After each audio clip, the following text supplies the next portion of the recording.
Hey, salut, c'est Major Mouvement, j'espère que tu vas bien aujourd'hui. Si tu as cliqué cette vidéo, c'est que tu as mal au niveau du pubis, le pubis. Donc ça, c'est ton bassin qui est là. Tiki, tiki, tiki, tiki, tiki, tiki. Ça, c'est ton clitoris et ça, ce sont tes lèvres. Mais aujourd'hui, on est là pour parler. Oui, les gars, le clitoris, il est là. Ça, c'est cadeau, c'est pour vous, mais on est là pour parler des adducteurs. On est là pour parler des adducteurs qui s'insèrent notamment sur le pubis, l'os du pubis qui est juste là. Et aussi, on est là pour parler des abdominaux qui s'insèrent sur la face supérieure du pubis. Pourquoi est-ce que je vous parle des adducteurs et des abdos? Eh bien, pour la bonne et simple raison que ces muscles-là sont tout simplement... Comment ça s'appelle?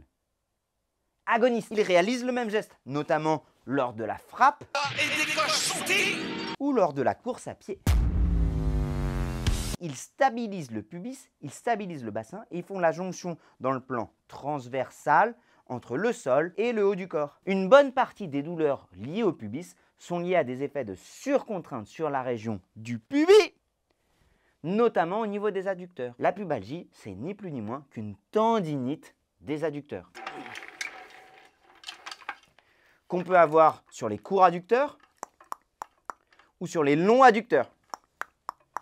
Cette pathologie est extrêmement fréquente chez les footballeurs puisque le football demande deux efforts qui sont complètement contradictoires pour la région pubienne. À la fois du côté gauche, la stabilisation, mais en même temps du côté droit, l'explosivité lors du tir. Tout ça combiné à de la course à pied dans l'axe et avec des appuis. Donc beaucoup de contraintes de différentes manières sur les adducteurs. Si vous voulez en savoir plus sur la pubalgie, évidemment, l'intégralité de ces informations sont complétées par mon livre. D'ailleurs, je sais que certains d'entre vous sont arrivés sur cette vidéo et je vous salue en cliquant sur le QR code qui se situe juste là dans mon livre. C'est le grand guide de Major Mouvement, c'est tous mes conseils réunis dans un seul livre, pouvoir mettre la bonne étiquette sur vos douleurs et une fois que vous avez la bonne étiquette de votre douleur, pouvoir amener le bon traitement, car le bon traitement découle de la bonne étiquette. Aujourd'hui, on parle de la pubalgie et je vais vous expliquer du coup, une fois qu'on comprend que les abdominaux et les adducteurs travaillent ensemble, quel mouvement on peut faire. Alors ce mouvement, c'est pas moi qui l'ai inventé, il est dans quasiment tous les protocoles de renforcement de pré-saison de tous les plus grands clubs de foot. Il s'appelle le Copenhagen. Il sert à la fois en préventif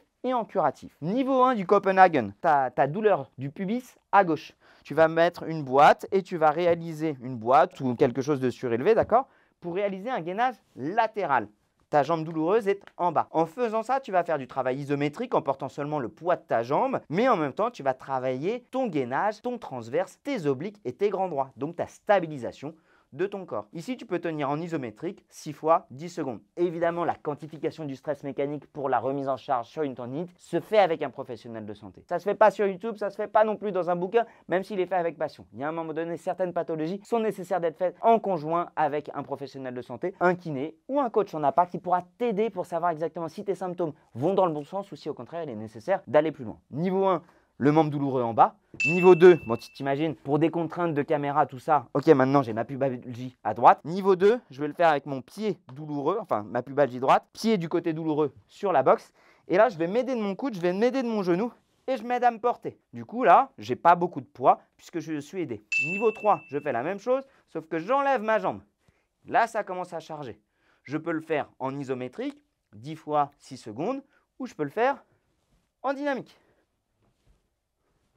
Et le niveau 4, on va réintégrer même un geste sportif. Attention, coordination. Salut, c'est Captain Immobile. J'adore ne pas du tout bouger et avoir zéro coordination. Si tu as des douleurs au niveau du pubis, il est important de bien le dégorger.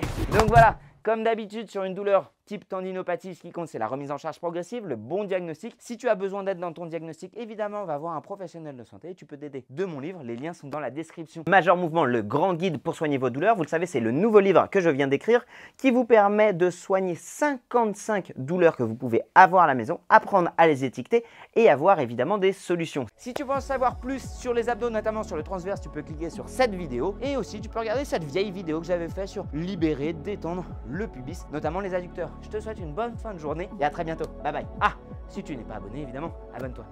Ciao.